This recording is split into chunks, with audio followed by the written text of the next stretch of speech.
What's going on, everybody? Chadley here, and in today's video we're going to be looking at today's patch notes for Outriders. This patch is going to be including several things, but the big things being legendary drops have been changed and how frequently they drop, and also some protection against getting duplicate items. So if you guys have been trying to farm for specific pieces of gear, you guys will have a much easier time doing so. Now, unfortunately, I haven't had an opportunity yet myself to play today, but I will be live on stream playing the new patch right when this video comes out. So if you guys want to come hang out over there. But I have heard some things from people who have played and said that they were getting about 4 legendaries or so per expedition, which is pretty crazy. So if you guys are running expeditions within less than 10 minutes, you guys are going to be getting insane amounts of legendaries. So if you have been trying to farm a specific piece of gear, any of those like helmets for the specific classes, this is the time to do so. You guys are going to have a much easier time. Real quick before we jump into the actual notes, if you guys do enjoy this video and find it helpful, make sure to leave a thumbs up on it to let me know. Also consider subscribing. But let's go ahead and jump right into these patch notes. So we're going to start off with the legendary drops. So they say we've made some changes to legendary drops. Legendary drop rates across the board increased by 100%. So this is how I can easily tell that people are getting 4 legendaries per run. And honestly, I have been getting about 1 to 2 usually per run. Occasionally I wouldn't get any. Occasionally I would get 3. So I would imagine there's going to be times where you can see up to 6 to 8 legendaries per run, depending on how lucky you get. And then they also said that they removed the legendary level bracket. So before, say you wanted a specific piece of gear.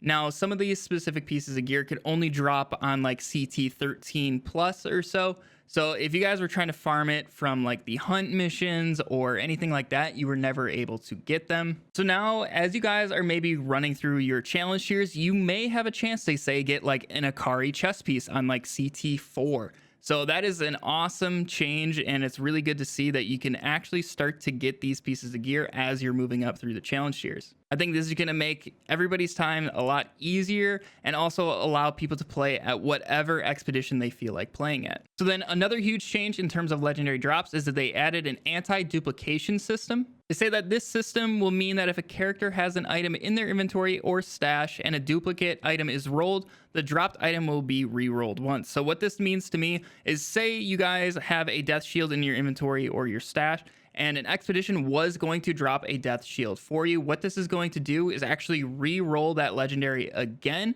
and then you have a chance of getting something else. You also have a chance of getting that death shield, but it's just like that drop was replaced with a new drop. So they even specifically say that this system does not guarantee that every drop will be unique. Rather, it's designed to provide a second roll at avoiding a duplicate. So if you do get really unlucky or lucky, depending on how you're looking at it, you can get a duplicate if you have that item in your stash or inventory, which in my opinion is actually a good thing, because if you guys got a pretty low roll, say you were rocking like an 82k Inferno Seed and you're trying to get like a 90 something k, it is very nice to have that chance of getting another one while still being able to use that Inferno Seed to complete your expeditions. So they also have changed the scripted boss loot. So like Chrysaloid and Yagak are now able to drop all non-class specific legendary helmets. They say this change will improve the variety of items in the campaign. And previously, these bosses would only drop a selection of legendaries, the same pool that was available in the demo, as well as the cannonball helmet. And then the final thing that they said that they have adjusted in terms of legendary drops is the luck system has been improved, and players should no longer experience very long droughts without a legendary item dropping during endgame. They say the base scaling of legendaries dropping through higher difficulty levels still applies, so you may still want to farm as high as possible. Now, personally, I don't know how much I'm going to notice this. I know a lot of people have gone quite a long time without getting a legendary. Usually, I've only ever gone like maybe 2 or 3 runs at the most without getting a legendary, but that was very rare. Normally, it was like every other expedition or so, I would not get a legendary. So maybe this means I'm going to get a legendary every time. I have no idea. I'm sure there's still a chance to get none, but I would imagine it's going to be way less frequent. But that's about it for the legendary drop changes. I'm really excited to jump in and try to get my hands on some seismic set pieces or the Grim Inventor pieces. I have not been able to get either of those, so I'm really hoping that these changes make that much easier. Now, finally moving on to the general patch notes. Now, console players, this is going to be huge for you guys. They have added extra controller options for you, including customization of dead zones, look sensitivity, acceleration, and legacy layouts. So if you haven't been super happy with how controllers have been feeling in the game, this should help you guys out a lot. Also, I know a lot of you Xbox people have been going nuts with the sign-in issues. They say they have improved those sign-in times, so hopefully this has finally fixed that issue for you guys and you can just get right into the game. Then I guess they fixed an issue with the Epic Store version of the game where your Hell Rangers gear wasn't unlocking as intended, so if that was affecting you, this should help you out.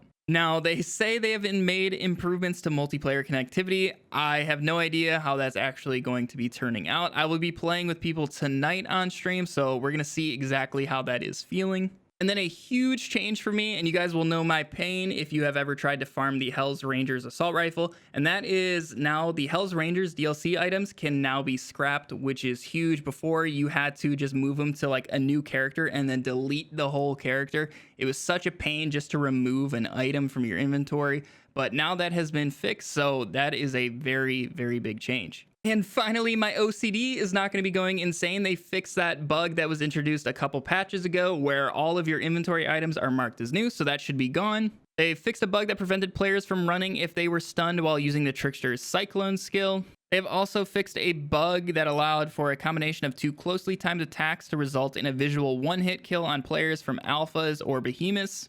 Now, they say that they fixed a bug that causes the scrap grenade mod projectile to be blocked by dead enemies. I find this weird because I think the scrap grenade issue was it being locked out after a loading screen in an expedition, and also everything else in terms of like bullets gets blocked by dead enemies. So I don't know if this is going to fix like all bullets being blocked by dead enemies. I have no idea. I'm going to jump in and find out. They fixed a bug that caused Feed the Flames Ash effect to not trigger properly in multiplayer. They fixed a bug that caused the weapon mod Ravenous Locust to not deal damage if used together with the weightlessness mod. They also mitigated an issue where players could get stuck in an animation after using gravity jump in multiplayer. And they have also fixed some crashes. I have no idea which crashes, but there have been quite a few inventory and vendor crashes that I have personally experienced, so hopefully it is those. And then finally, to round out these patch notes, they have said, in an extra note, we'll have more news on the second run of Appreciation Package very soon, and it will deploy when we have a few more tests on it. We're hoping for it to be ready by Thursday, but we'll confirm this on the day. So if you've been looking for that continuation of the Appreciation Package, expect that this week, so that's huge. But otherwise, I think this patch note is fantastic, and this is going to allow them to, I think, to focus on more balancing stuff so we can have more builds to play with and just have a lot more fun with the game. It's really good to see that they're putting out meaningful patches consistently. I'm very excited to see where this game ends up in about a month or two in terms of its balance, and then they can finally start focusing on maybe getting us some more content in terms of DLCs. But otherwise, I'm excited to jump in on stream and test out this patch. Like I said, I'll be live on Twitch right as this video is going live, so hopefully I'll see you guys over there. But otherwise, thank you so much for watching this far in the video. If you did enjoy, make sure to hit that subscribe button or that like button. Either or helps me out.